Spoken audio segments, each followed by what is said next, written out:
Imagine being kicked out of your own home as a teenager, only to return years later with an eviction notice for your mother. Is it righteous justice or a cruel act of revenge? Today, we're diving into stories of intense family conflict, including a wealthy father who fears his successful son is marrying a gold digger. From a bride who manipulates her best friend to a stepmom who scoffs at a priceless handmade gift. These situations will make you question where loyalty ends and self-preservation begins. When I was 15 years old, my dad passed away. My mom, who is now 45, didn't wait long to move on. She moved her new partner into our house just 2 months later.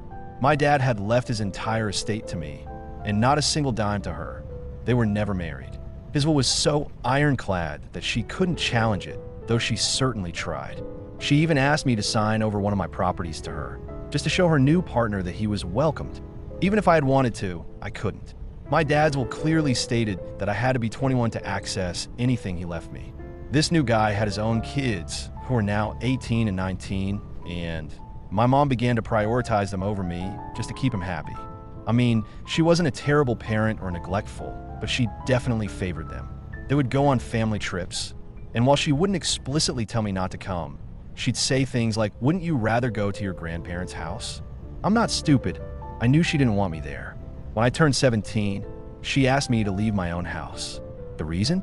I kept fighting with her boyfriend, especially when he tried to act like the man of the house, and I made sure to remind him exactly whose house it really was. My grandparents told me to just avoid the confrontation, so I went to live with them. My mom would visit me often, telling me how much she loved me, but that she needed to keep the peace at home. After I finished college, I decided to take stock of my properties. The house my mom was living in is a great rental property, and I realized the income could help me afford my master's degree. I went over there to inform her of my plans to renovate, but no one was home. I found out they were on vacation, so I called her, but she didn't answer.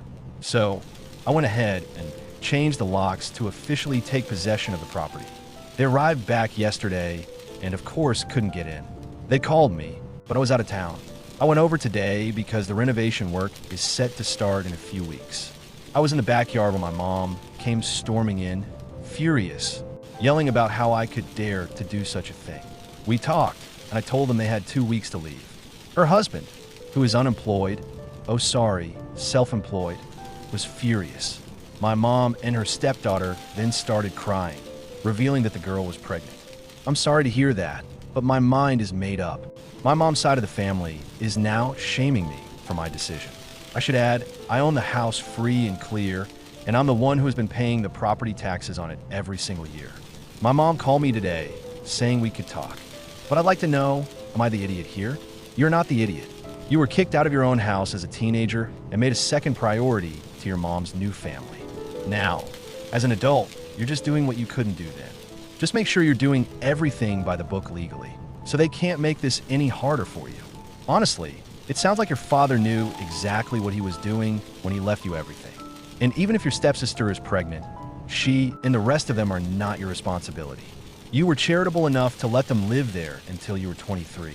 You could have kicked them out 2 years earlier when you turned 21. They should be thankful for your grace, not attacking you. You might also want to be wary of them destroying the house in revenge. However, some people pointed out that you could be the idiot from a legal standpoint. Just calling once and showing up when they weren't home is a far cry from an official eviction notice. The mother and stepfather might have squatters or tenants' rights, which dictate how much warning you have to give them. This isn't just a my house, my rules situation. It's about what a landlord can legally do. But from a moral perspective, the red flags are huge. Your mom treated you terribly for years, but the second she needs a place to stay, she's happy to leech off of you. She's an adult. She made her bed, and now she has to lie in it. You are not her bank, and she failed miserably at her job as your provider when she chose her new family over you. She was happy with them then, so she can stay with them now, and they can all be happy together in their homelessness. I have 4 children. My eldest son, John, who is now 27, is from my first marriage. His mother passed away when he was 5. I eventually remarried and gained 2 stepdaughters, Lisa, who is 25, and Anne, who is 18.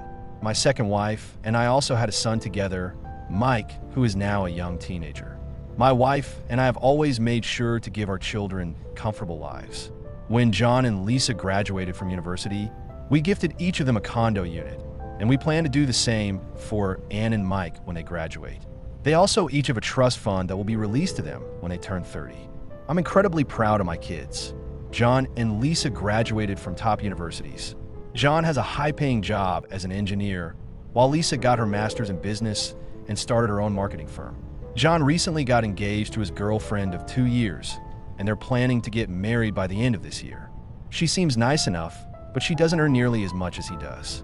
My son spends a lot of money on her, on fancy dates and expensive gifts. I understand it's his money, but she also moved into the condo I gave him. And, as far as I know, she doesn't contribute to the utilities or other fees. Now, John is asking to get a portion of his trust fund released early to pay for the wedding, since his fiancée doesn't have much money to contribute. This is where I might be the idiot. I told him I would release part of his trust fund, but only if he gets a prenup. He got angry and called me unfair, pointing out that I released half of Lisa's trust fund last year to help her start her business. He accused me of playing favorites. I explained that Lisa used her money for a worthwhile investment.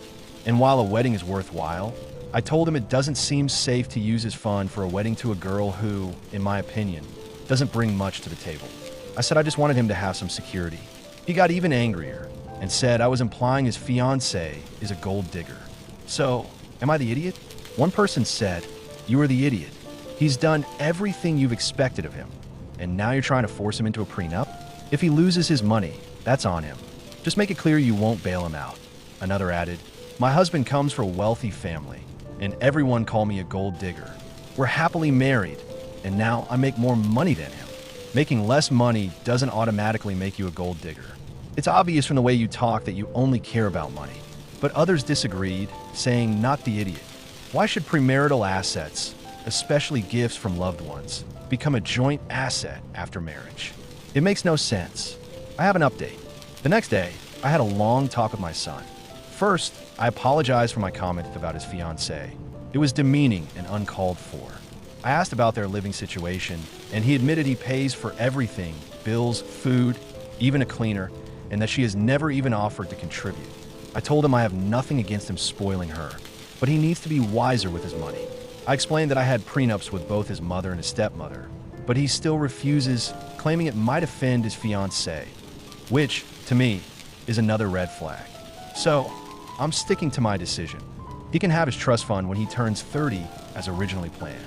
He was not happy. I also asked what kind of wedding they were planning that required his trust fund. Apparently, she dreams of a huge beach wedding, complete with a professional photo and video production just to announce their engagement, which I find ridiculous. They want all this by the end of the year, but they can't afford it. My son admitted he doesn't have much in savings, probably from all the expensive dates and trips. I told him if they want it that badly, they should wait and save up for it. At that point, I felt much better about my decision. The way I see it, my son could be broke in a few years paying for everything. That being said, I may be an idiot, but I'm not a total idiot. My wife and I agreed to give them a generous amount of money as a wedding gift, enough to cover a lovely venue with some leftover. If he's still not happy with that, there's nothing more I can do. If he decides to go no contact, I'll still be at peace with my choice. I've provided for him, and I've tried to protect him. If she leaves him and he loses everything, I would hate for that to happen, but it would be on him. The final verdict? How can he and his fiancée not have money for a wedding when they live in a paid-for condo? He has a high-paying job, and she also works. They don't need a prenup as much as they need a course in financial literacy.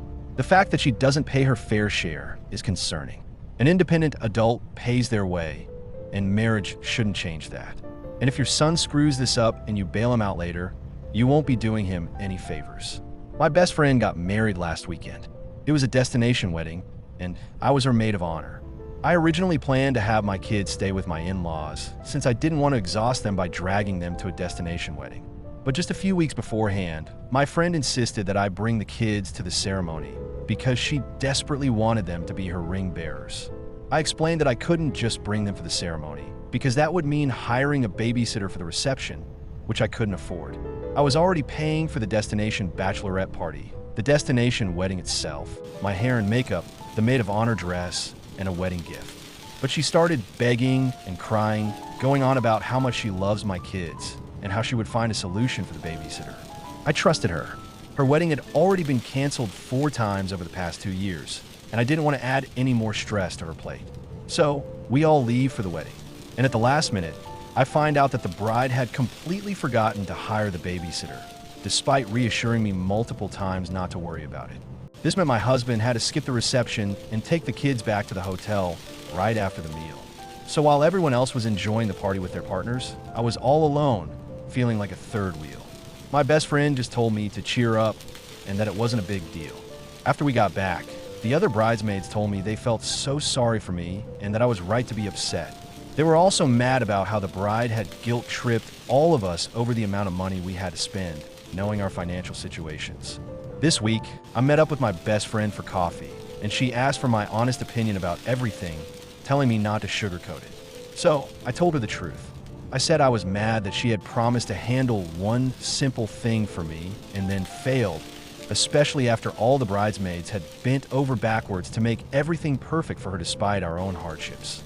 I told her I felt she had guilt-tripped us about her wedding being canceled before, as if that was somehow our fault. In response, she immediately started crying, saying she was a worthless and horrible friend and that I was implying she was a bad person. The rest of the bridesmaids found out, and now they all think I'm the idiot for telling the bride my honest feelings and that I should have just sucked it up. Am I the idiot? Absolutely not. The bride wanted everything her way, regardless of the cost or burden to others, and she didn't stop manipulating people even after the wedding. The only reason she asked for your honest opinion was so she could twist it and turn people against you. She didn't get defensive. She went straight to, "Oh, I'm such a bad person." That's a classic emotional manipulation tactic. She knew the answer before she even asked the question. She was just hoping you would lie to make her feel better. Why are you even friends with someone so willing to use you? I'm a 24-year-old woman, and my stepmother recently turned 50. My parents divorced when I was 5, and my dad remarried when I was 8, so I've known her for a long time. I actually rather like her, and since she's the mother of my younger half-siblings, getting along is important. I grew up living with my mom, but saw my dad and, by proxy, my stepmom a lot. For my own mom's 50th birthday, I paid for the 2 of us to have a girly pampering weekend at a really nice hotel. It was a wonderful, memorable time. For my stepmother's 50th, I was invited to her party. I know she gets cold easily, so I spent months making her a crochet blanket in her favorite colors, purple and gray. It's the size of a queen bed, so she can easily use it on their bed. When I gave it to her, she seemed to like it, but she also looked confused and asked if I had something else planned. I didn't understand what she meant, and then she brought up the weekend I had planned for my mom. She said, "Surely this blanket isn't all that you have planned for me, right?" The party got a bit awkward after that. I tried to explain that I did more for my mom because, well, she's my mom. I also pointed out that I'd spent months working on this blanket for her, so it wasn't some simple, thoughtless gift. She got upset, and when I stressed the difference was that my mom is my mom, and of course she gets a different category of gift, my dad jumped in and said I was being rude and unfair. I like my stepmom, but she didn't raise me. I only saw them every other weekend. My dad then tried to pressure me into taking her out for a weekend to make it more even. I got upset at this and said no, that I couldn't afford it after spending so much on the wool for the blanket. And besides, I felt my gift was plenty thoughtful. I ended up leaving the party shortly after. Now my dad is upset with me, thinking I did all this on purpose just to ruin her day. So, is it wrong that I planned different kinds of gifts for them? You're not the idiot. You spent months of your life making her a beautiful, thoughtful, and personal gift, and she's mad that you didn't spend enough money? Your stepmom is incredibly entitled, and your dad should be ashamed for backing her up. Anyone who crochets knows how time-consuming it is. Knowing the time and care it takes to make a queen-size blanket should have made her feel honored, not slighted. You thought of something that would comfort her, you picked her favorite colors, and you spent countless hours working on it for her. A gift like that is a literal labor of love, and it deserves to be cherished and appreciated.